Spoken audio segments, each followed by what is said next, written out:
But Ashley Bloomfield, the Director General of Health, not telling us. Looks like we might be joined very shortly by the Prime Minister. We can see her DPS moving, her diplomatic protection staff, and here is the Prime Minister with her Finance Minister, Grant Robertson. Fantastic. So that is Tova O'Brien, our political editor. Thank you. We're now going to go to the press conference with the Prime Minister and the Minister of Finance, where it is expected the alert level for New Zealand will be raised.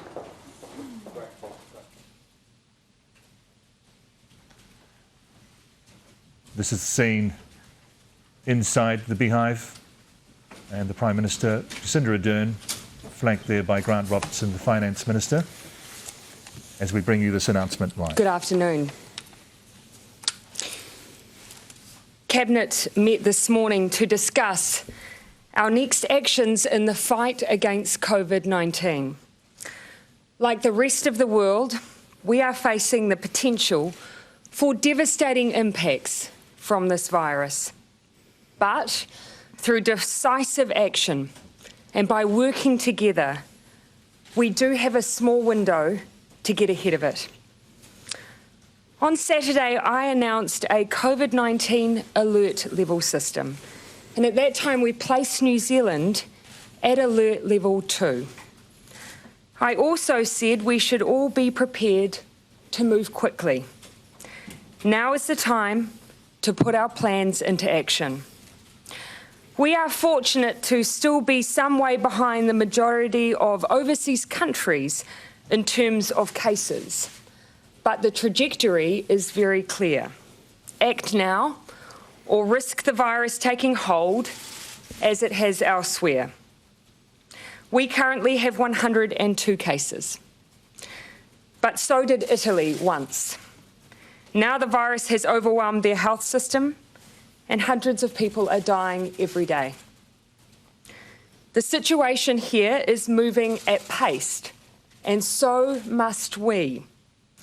We have always said we would act early, decisively, and go hard, and we will. Today, 36 new cases were announced. While the majority of these cases continue to be linked to overseas travel in some way, I can also confirm, as did the Director General of Health, that we have 2 cases where public health officials have been unable to find how they came in contact with COVID-19. On that basis, we now consider there is transmission within our communities.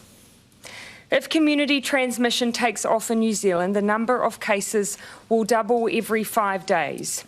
If that happens unchecked, our health system will be inundated, and tens of thousands of New Zealanders will die. There is no easy way to say that, but it is the reality that we have seen overseas and the possibility that we must face here.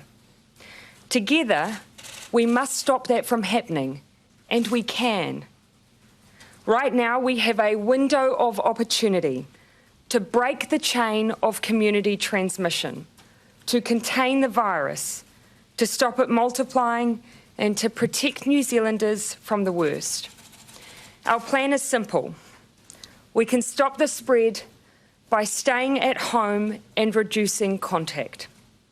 Now is the time to act. That's why Cabinet met today and agreed that effective immediately, we will move to alert level 3 nationwide. After 48 hours, the time required to ensure essential services are in place, we will move to level 4. These decisions will place the most significant restrictions on New Zealanders' movements in modern history. This is not a decision taken lightly, but it is our best chance to slow the virus and to save lives.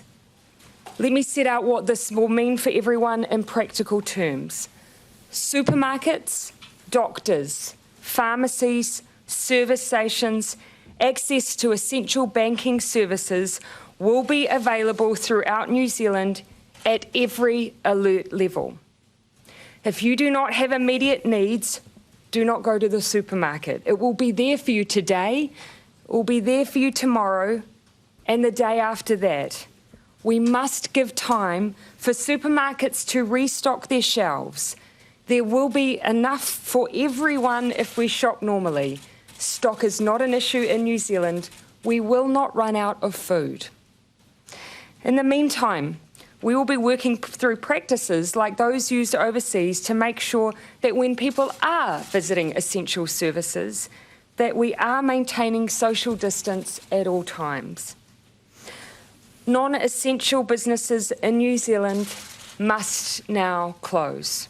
All bars, restaurants, cafes, cinemas, pools, museums, libraries, playgrounds, any other place where the public congregate must close their face-to-face function.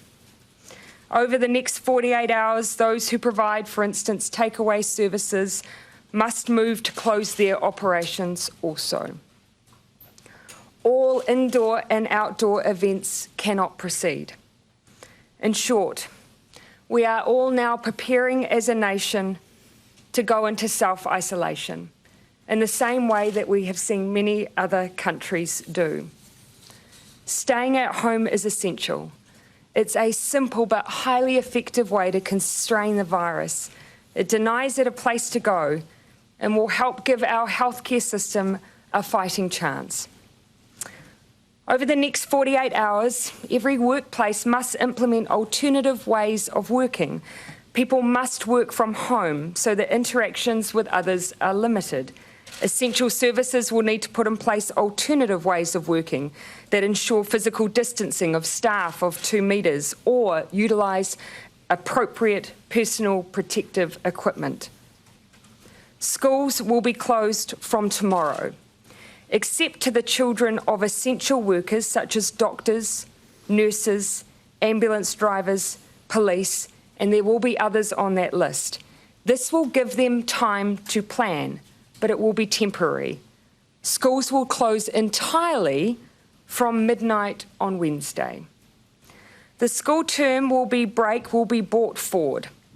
For the remainder of the term, schools will establish ways to teaching online and remotely. All students across the country are currently being given information on this decision for their parents, including the list of who is considered an essential service. This will be communicated directly to parents as well. To be absolutely clear, we are now asking all New Zealanders who are outside essential services to stay at home and to stop all interaction with others outside of those in your household. I understand that self-isolation is a daunting prospect, so we are being practical. You can leave your home for fresh air, a walk, for exercise, to take your children outside. But please remember this simple principle. It must be solitary. We're asking you only spend time with those you are in self-isolation with. And if you are outside, keep your distance from others. That means 2 metres at all times. This is the single most important thing we can do right now to stop further community transmission. Travel around New Zealand will also change. Over the next 48 hours, people will need to go home, be it locally or throughout the country. We have asked all air transport providers to ensure social distancing for that period. After 48 hours, we'll be moving to air travel only applying to the transport of people undertaking essential services and the transport of freight. Public transport will also begin to transition over the next 48 hours and will only be available for those working in essential services for medical reasons and to move essential goods, including ferry services between the North and South Island. Further details on the transition we are all now making will be made publicly available on the COVID-19 website.